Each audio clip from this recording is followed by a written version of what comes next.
Magaling nga siya eh. Ay, alam mo, ilabas mo yan. Umiyak ka Yung nga, mga umiyak ka pinapent up mong emotions. Mag-therapy ka kaya at 70. Ano ba? Ilabas mo yan.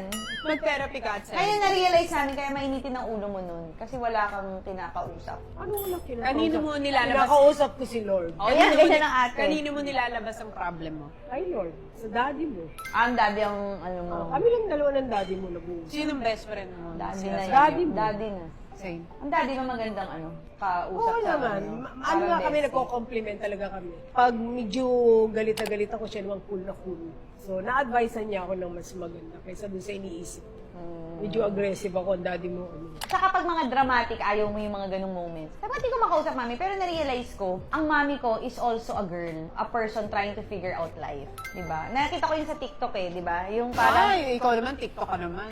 yung, at the end of the day, your mom is also a girl wanting to be pretty. Yung gusto na, babae rin sila. Yung pareho natin kung anong gusto natin. Yeah, pero pinifigure out masyado din niya. nating superhuman, masyado ko inisip, mami ka, dapat dito, ganito ka, ganyan ka. Ganito ka dapat sa akin. Dapat you will drop everything for me. Kasi mami ka, ganun ang mami, di ba?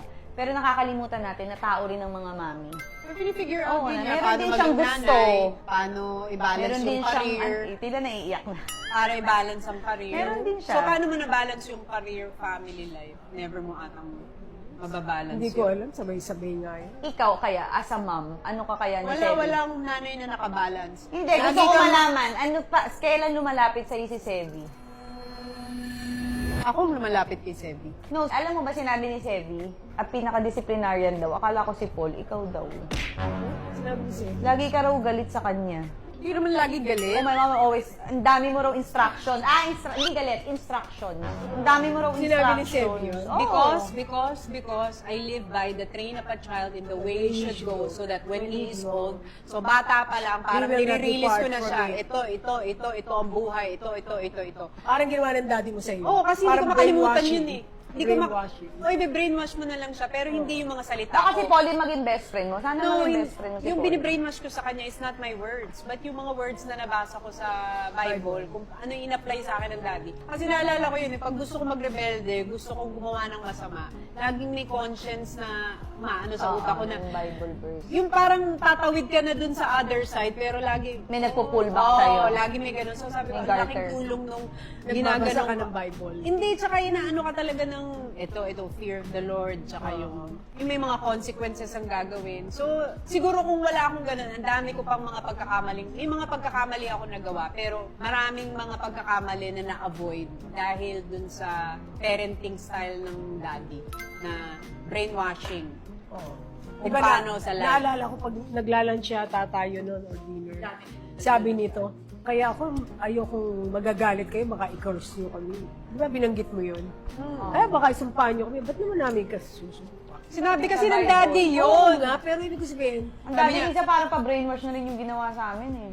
Oo. Hindi, pero ako Pag di- sinumpa daw Tingnan ng mo naman, magulang, talagang natakot kayo, maghihirap nagkaroon kayo. talaga yung anak. pero talagang Pero ano, ang daddy iba sa Ah, ate, hindi. kakaiba sa akin.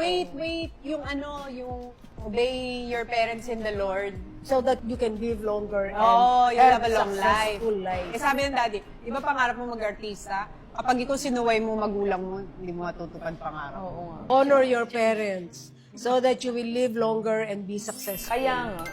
Nasa Bible yun. Pero hindi naman tayo perfect. Kahit Oo, na turuan ka syempre. sa Bible, kahit na Lagi pa as rin you go through nagkakamali. life, magkakamali ka pa rin. Pero maganda nga na bumabalik ka dun sa Actually, the more ka nga magbasa ng Bible, nare-realize mo, ang dami ko palang pagkakamali. Kasi nare-realize mo, ay ako to, ginagawa Hindi, pero ko at to. least, pag nabasa mo ulit, ay, sige, correct natin. Ay, sige. Parang, Nagiging aware ka. parang may babalikan Pwede mo kang i-correct. baseline. Sige, ulit tayo ulit from the start. Kasi nagkamali.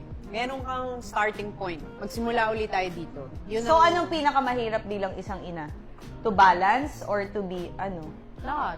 Walang, Hindi, yung talagang para sa'yo. yung... Ang dami mo Ano? binabalance, no? Pati sa bahay, lahat. Everything. Managing. Managing the house. Managing the house. The children. Everything. And The husband. regulating everyone's emotions. Ayun, totoo. Regulating the... So, ano nga ang O pinakamahirap? pagdating sa regulating the emotions, daddy mo na yun. Regulating emotion of Polly, regulating emotions of Sevi, regulating emotions of Paul. Yung... Ay, Kasi diba- house staff, ikaw din. O, diba? Pero Yung parang si Paul lahat. yun sa inyo. Hindi, si Paul yun. Tama. So, yung parang yung vibe nung house. Yung energy ng bahay, di ba? Alam mo Ikaw. yan, sinabi ko sa'yo, ang bahay may energy. Pagpasok mo pa lang sa isang bahay, alam